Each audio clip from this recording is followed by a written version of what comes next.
nagu ma lubasin, siis vastan teie küsimustele ka, mis te mulle neljapäeva-reedel jätsite. Ja alustame siis. Esimene küsimus. Miks sa võistelda soovid, pinge ja nii edasi, et saaks ka ju niisama vormis olla? Täpselt nii ongi. Ja nii ma ka varem kogu aeg mõtlesin, et mul ei olegi vaja võistelda, et ma saan niisama ka vormis olla, et võistlussport on ikkagi midagi muud ja eks see nõuab elust teatud mingeid muudatusi ja hästi sellist järjepidevust ja pühendumist.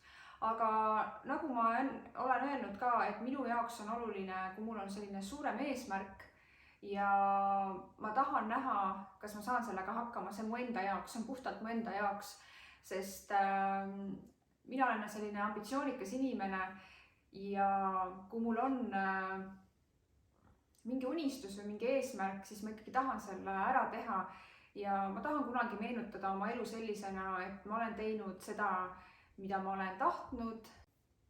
Järgmine küsimus. Kes on su treener? Minu treener on Eleri Reinart ja Eleri teeb siis koos oma mehega Peibuga, kes on ka samuti treener, suurt tööd paljude fitness-sportlastega. Neil on jumala äge tiim Reinart, kelle alla ka nüüd mina kuulun.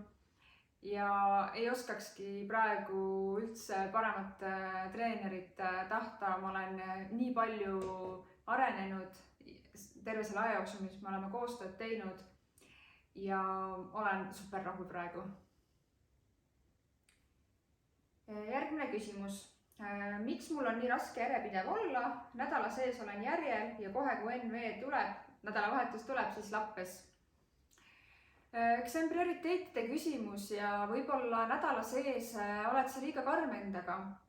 Ma tean paljusid, kes nädala sees söövad seal lahjasid salateid ja piiravad oma toitumist, on põhimõtteliselt hoiad ennast suures näljas ja siis kui nädalavahetus tuleb, siis ongi see hetk, et pinge maas, lõpuks on süüa, mis tahan, süüakse ennast üle ja siis see on nagu nõiaratas kogu aeg. Et see, et sa ei ole järjepidev kogu aeg, see tuleb su enda peast. Proovi enda jaoks prioriteedid paika saada ja pane endale mingi plaan paika, see aitab. Küsimus, kuna võistlused toimuvad? Võistlused toimuvad ilmselt aprillis 2023, kuupäevi veel väljas ei ole. Miks ma just selle alaga tegelen?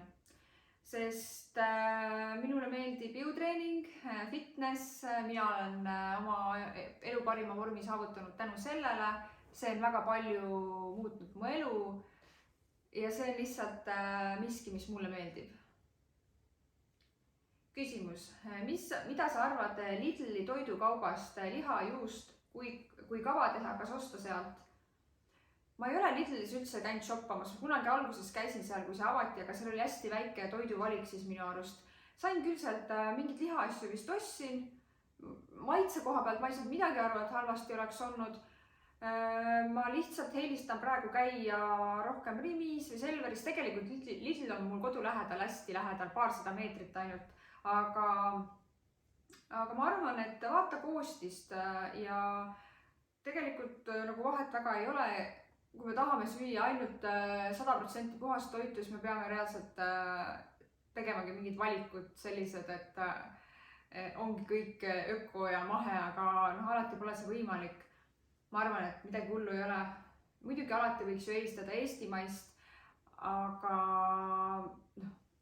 mina isiklikult arvan, et tee seda, mida vaja, söö seda, mida vaja ja mis sulle meeldib. Järgmine küsimus. Kust kohast saab osta neid prepikarpe 2 või 3 jaotusega? Ma arvan, et igalt poolt saab neid osta. Mina ostsin Rimist kunagi, Haabersti Rimist, ma ei tea, kas need on seal veel alles, aga kindlasti on paljudes poodides need müügil, et tuleb lihtsalt kas guugeldada või siis minna poodi koha peale vaatama.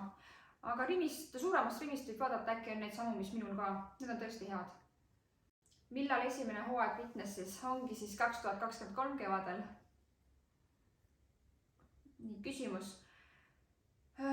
Kuidas on võimalik, et ma söön main meals põhitoidud siis tervislikult, aga snäkin ebatervislikult, näiteks terve pakk komme päevas ja ma ei võta juurde nii juba aastaid? Kas tegu on hea ainevahetusega või kuidas see võimalik on? Ise ka imestan. Olen 175 cm pikk pikk, 59 kilo, trennis muidugi aeg-ajalt käin. No sellega on see, et kõik lõpuks taandub selleni, palju päeva lõikes sa ikkagi kaloreid sisse sööd ja palju sa päeva lõikes kaloreid kulutad. On inimesi, kellel tõesti on loomult kiirem ainevahetus, nende energiakulu on suurem, nad on võib-olla aktiivsemad ja nendel toit käibki nii-öelda kiiremini läbi. Aga paljudel on ka see, et mingi hetk nad ei võta kaalust juurde sellise toitumisega, aga siis teatud vanuses, kui ainevahetus muutub aeglaselt, siis need inimesed ikkagi võtavad kaalust juurde lõpuks ja rasv ei kogune ainult sinu väljaspoole, rasv koguneb ka kõhuorganite ümber, ehk siis visceraalne rasv võib samamoodi ka kõhnadel inimestel võib olla tegelikult suhteliselt suur rasvaprotsent.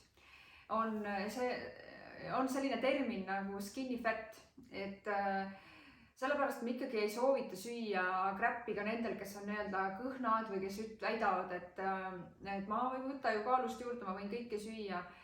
Tervisele see ikkagi hea ei ole. Ja kui sa oled noor ja aktiivne ja su ainevahetus toimub ja sööd vahepeal mingit magusat asja, muidugi midagi ei juhtu selles suhtes, kellelegi ei juhtu, aga terve pakk komme päevas, kas see su veresuhkru tasemele on hea, üldisele tervisele ka. Ja lõpuks on ilmselt see, et sa kulutad lihtsalt selle ikkagi energia ära, mis sa sisse sööd, selle sa kulutad ära. Kui sa ei kulutaks, siis sa võtaksid kaalus juurde. Järgmine küsimus. Kas teed musta marjateed ilma suhkruta võib ka sarnaselt mustale kohvile juua, palju soovid? Tees on ka kofeiini, et seda te peate nüüd mõtlema, et mustas tees on ka kofeiin. Kas kofeiini nüüd nii suurtes kogustes on vaja juua? Oleneb, kuidas see sulle mõjub. Tees üldiselt ei ole kaloreid, kui siis võib-olla paar kalorit on ju marjateed. Oleneb, kas sinna on lisatud midagi juurde. No oleneb, palju sa tõesti jood seda, et kui sa jood liitreid päevas, siis ilmselt ei ole ühegi asjaga liialdamine ei ole hea.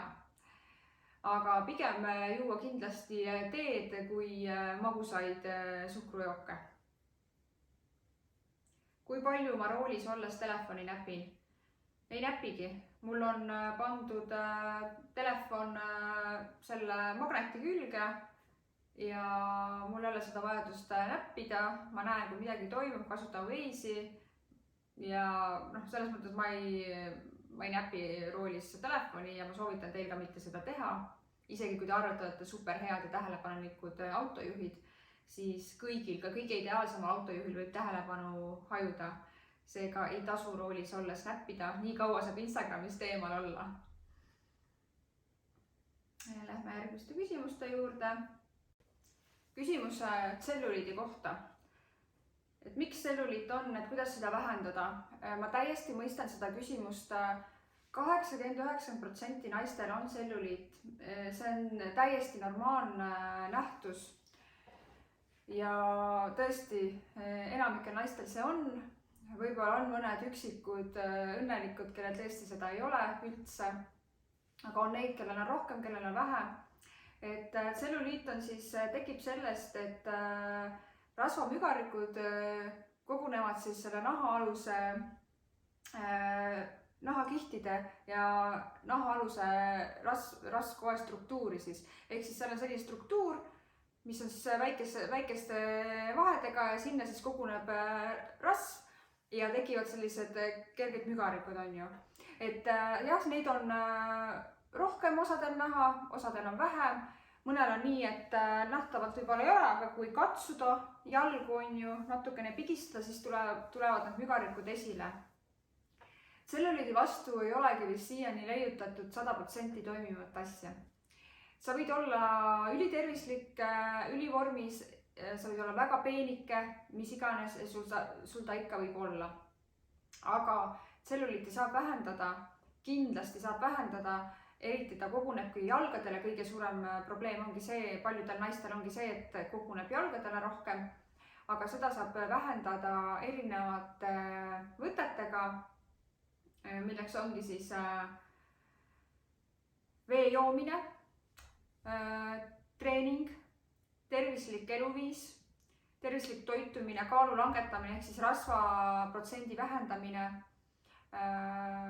Rullmassaaž aitab paljudel just, et seda vereringet ergutada. Et tselluliit võib olla ka ikkagi mingil määral pärilik.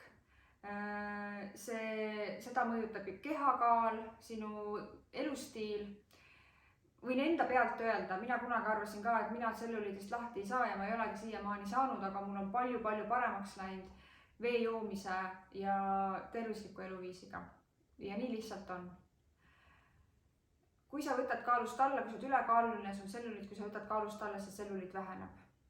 Kindlasti ta ei pruugi minna täiesti nulli, aga ta väheneb. Ja tselluliidi vastaseid kreeme pole mõtet osta, see on täiesti raha raiskamine. Pigem tegele oma elustiili muutusega ja igasugu protseduure ka, need protseduurid aitavad kaasa. Nad võivad tõesti kaasa aidata, sest nad parandavad nahastruktuuri.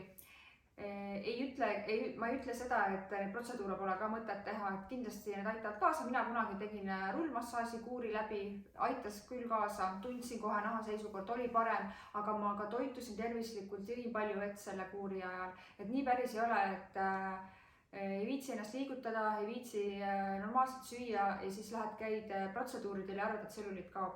Nii ei juhtu. Kindlasti sa pead ise vaeva nägema. Et kindlasti on oluline treening ja toitumine. Ja palju küsimusi tuligi, ma võtangi selle kokkuvõtlikult kokku, et palju küsimusi tuligi sel teemal, et kas ainult toitumine aitab rasva kaotada kõhult ja jalgadelt. Et kas ainult toitumisega saab kaalust alla. Toitumine, kui te nüüd mõtlete selle peale, et miks teil on näiteks ülekaal, miks te olete vormist väljas, mõelge selle peale, analüüsige korraks seda, mis on teie elus praegu selliselt, et teil kaal tõuseb näiteks. Te teete seda kõike ise. Kaal tuleb juurde siis, kui sa sööd rohkem, kui sa ära suudad kulutada. Oletame, et sa sööd päevas, sööd seal mõned pitsaviilud, saiakesed, võtad mõned kommid, küpsised. Iga kord, kui sa sööd, sul tuleb kehasse energiat juurde. Ja kui sa nüüd päeval ennast eriti ei liiguta, sul on istuv eluviis, jalutamine, selline asi, need ei kuluta väga palju kaloreid. Jalutamine ei ole treening. Kui sa käid korraga paar korda päevas jalutamas, siis see ei ole otseselt treening. Ja kui sa ei kuluta ära kõike seda, mida sa endale sisse sööd, siis kuhu see läheb? See hakkab rasvaks talletuma. Ja siin see point ongi. Ja kui sa nüüd tahad alla võtta, siis kujuta ette, et sa näiteks trenni tegema ei hakka, aga sa võtad oma menüüst välja näiteks kommid, krõpsud, juhuslikud snäkid, mida sa iga päev õhtuti teleka ees teed. Võtad need menüüst välja, asendad näiteks kergemate toitudega ja mis hakkab juhtuma? Mingi aja pärast märkad, kaal hakkab langema. Sellepärast, et sa nüüd sööd vähem ja sa sööd tervislikumalt. Kaal langeb siis, kui sa sööd vähem, kui sa kulutad. Ehk siis sa sööd ja sul kulub kogu see energia ära ja veel rohkem. Siis hakkab kaal langema. Toitumisega saab kaalu langetada. On inimesi, kes võtavad 30-40 kilo kaalust alla ja nad ei tee eraldi trenni. Kuigi treeni tegemine on väga soovitatav, sest sellega sa põletad rohkem kaloreid, sa teed oma tervisele head, südamele head, lihastele head.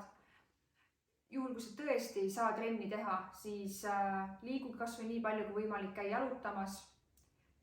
Kui sa isegi jalutamas väga palju käia, ütleme, sa saad ainult paar korda nädalas võib-olla, sa saad toitumisega väga edukalt kaalust alla. Lihtsalt sa pead aru saama, palju sa sööd ja palju sa kulutad. Ja seal see võti ongi. Küsimus nüüd mulle, et mida ma pean sööma ja kui suur on kalorite maht. Ma pean sööma tervislikult, puhtalt, põhimõtteliselt ma söön samu asju. Kõik, mis ma olen Instagramis näitan, mida ma söön, seda ma söön. Ka nüüd minu YouTube'i videos on näha, mida ma söön. Ja kalorite mahtu ma täpselt praegu ei ütle, aga see ei ole väga madal, et kui ma enne sõin 1800-1900, siis praegu on see natukene väiksem ainult. kas sul on poseerimiseks eraldi treener? Täiesti eraldi poseerimistreenerit ei ole, aga minu enda treener Eleri õpetab mind, kuidas poseerida. Niimoodi. Küsimus jälle, et tahaksin alla võtta 8 kilo, aga ka ilusaid lihaseid. Milline peaks olema toitumiskava, kas korraga ei saa, kummast alustada? Ma arvan, et alusta lihtsalt sellest, et võta endale treener ja sul on vaja toitumine paika panna ja treening ja väga reaalne, et kui sa hakkad nüüd kaalu langetama õige toitumisega ja käid ilusti järjepidevalt trennis, siis su lõpptulemus ongi varsti see, et sul on rasvakiht palju väiksem kehas ja su lihased paistavad välja, sa oled endale lihast treenid juurde, lihased on tugevamad. No öeldakse jah, et korraga ei saa, see nüüd oleneb ka, kas sa oled algaja, sa oled edasi jõudnud. Minul näiteks on väga raske kaloridefitsiidis kindlasti suuri lihaseid kasvatada. Minu jaoks on see raskem, sest ma olen juba, treenituse tase on suur, ma olen palju treeninud. Kui ma oleksin täiesti algaja, ilmselt minu puhul see protsess oleks kiirem ja nähtavam. Aga kui sa küsid, et millest alustades, alusta sellest, et ikkagi muuda oma toitumine tervislikuks, hakka järjepidevalt trenni tegema, siis kõik läheb nii, nagu minema peab. Aga kui sul endal napib teadmisi, siis kindlasti võtta treener või siis toitumiskava, et see oleks ikkagi vastavalt sinu eesmärkidele paika pandud. Küsimus, mis on minu jaoks kõige suurem väljakutse võistlusteks ettevalmistamisel? Nagu ma olen rääkinud, siis poseerimine. See on minu jaoks kõige suurem väljakutse. Ma muud ei karda, ainult poseerimist. Kaua võistlusteni aega on? Milline dieet seni välja näeb? Kas enne veidi sööd rohkem või kohe defitsiiti vaikselt? Ma olen jah juba võistlusdieedil. Võistlusteni on mul aega kuskil 4,5 kuud äkki, kui nad on aprilli keskel, siis kuskil 4,5 kuud. Ja ma olen juba praegu dieedil. Enne seda ma sõin natukene rohkem, et tuleb jah, et kindlasti tuleb see dieet veel läheb raskemaks, kindlasti vahetult enne võistlusi, et rasvaprotsenti madalamaks saada, sest lavavorm peab olema väga kuiv, siis ilmselt ma võtan kalorid kindlasti veel vähemaks. Kõik oleneb sellest, kuidas mul nädalast nädalasse see kaalulanguse protsess toimub, progress toimub. Kui oluline on mõtestatud liigutused jõusaalis? Olen alles algaja, vahel jääb pilt pidama, et mida teised teevad. Kas sellel kiirel vehkimisel, kus inimene reaalselt ei kontrolli oma keha, on pointi? Sooviks rohkem videosid, infot, mida teed jõusaalis. Sul on väga õigus. Kiired, selline vehkimine ei ole alati hea lahendus. Aga kunagi ei tea täpselt, kui sa näed kedagi mingit harjutust tegemas, mingit teatud raskustega, mingit teatud tehnikaga, sa ei tea kunagi tema tausta. Vahepeal on okei teha ka mustema tehnikaga harjutusi. See ei tähenda, et see ei ole tõhus. Mõttetu vehkimine nii, et sa ei tunneta oma lihaseid ja kontrolli oma liigutust, ma arvan, et sellel väga pointi tõesti ei ole. Kõik oleneb harjutusest ja mina alati mõtlen seda, et kui sa tunnetad oma lihast parasjagu, mida sa treenid ja kui sul natuke on seal tehnika lappab, siis sellest ei ole hullu. Kõige olulisem on see, et see liigutus läheks õigesse kohta ja et sa ei teeks viga endale kuidagi ja kõik oleks turvaline. Et ei oleks nii, et sa treenid tuharat, aga tunned ainult jalgu näiteks või sa treenid biitsepsit, sa tunned triitsepsit.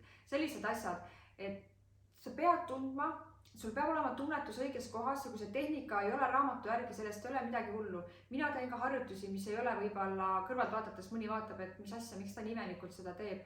Aga minu jaoks on see kõige parema tunnetusega. See on turvaline minu jaoks, ma ei tee endale viga, mul läheb õigesse kohta, ma arenen, mu lihas kasvab, siis ei ole kellelgi midagi kobiseda vaja, on ju. Alati sa kunagi ei tea täpselt, kes millegi pärast mingit harjutust mingil põhjusel kuidagi teeb. Aga sellega ma nõustun, et niisama vehkimine, mida mina ka näen ja selline ego võib-olla treenimine, et võtta pigem hästi suured raskused ja teha üli halva tehnikaga, et kuidagi lihtsalt pooliku amplituudiga ära teha, et lihtsalt näidata, et mul on suur raskus, siis ma ei tea, sellel pole väga pointi tegelikult, et las sama inimene võtta natuke kergemad raskused või võtta see sama raskus ja tee täpselt õige tehnika, kas sa suudad teha, siis väga tihti ei suudeta. aga jällegi võib olla muidugi erisusi.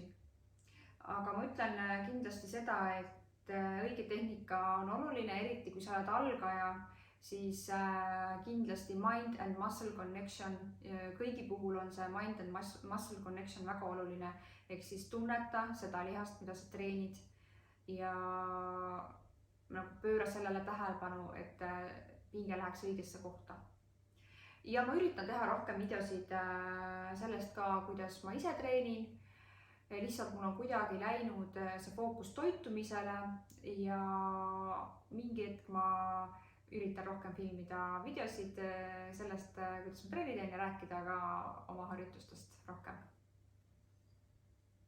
Kas õhtul hilja on okei trenni teha, kui lapsed ja töö ja muud aega hetkel ei võimalda ajavahemikus 9–11? Muidugi on. Kui su graafik ei võimalda teisel ajal treenida ja sinu jaoks on okei treenida õhtul, siis muidugi see on täiesti okei. Miks muidu meil on olemas 24/7 spordiklubid, kus inimene saab minna ka vahel sul 2 öösel trenni, kui vaja. Liigutamine on oluline, see, kuna sa seda teed, pole vahet. Küsimus, kas mul ei ole üldse näksimise isu, peotäis pähkleid, juustuviil suvalisel ajal suhu? Kui on, siis kuidas leevendad? Mul ei ole seda isu, isegi praegu dieedil olles, sest mul on mindset nii paigas. Mul on mu eesmärk ja mida see juustuviil või peotäis pähkleid mulle annab, täiesti mõttetu näksimine. Ma ju söön oma toidukorrad ära, mul läheb umbes tund enne järgmist toidukorda kõht tühjaks ja see ongi normaalne. Kuidas ma seda leevendan?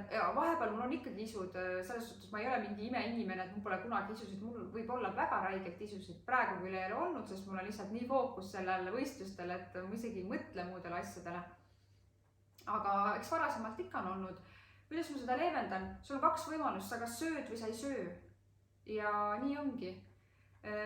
Ja võimalus seda leevendada on sellega, et kas jood vett, leiad endale tegevust, minu puhul aitab tegevuse leidmine, hakka midagi koristama või tegema, siis läheb aeg lennates ja avastan, et ongi nüüd juba normaalse toidukorra aeg, ma midagi vahepeal ei näksinudki, ei tulnud meelde.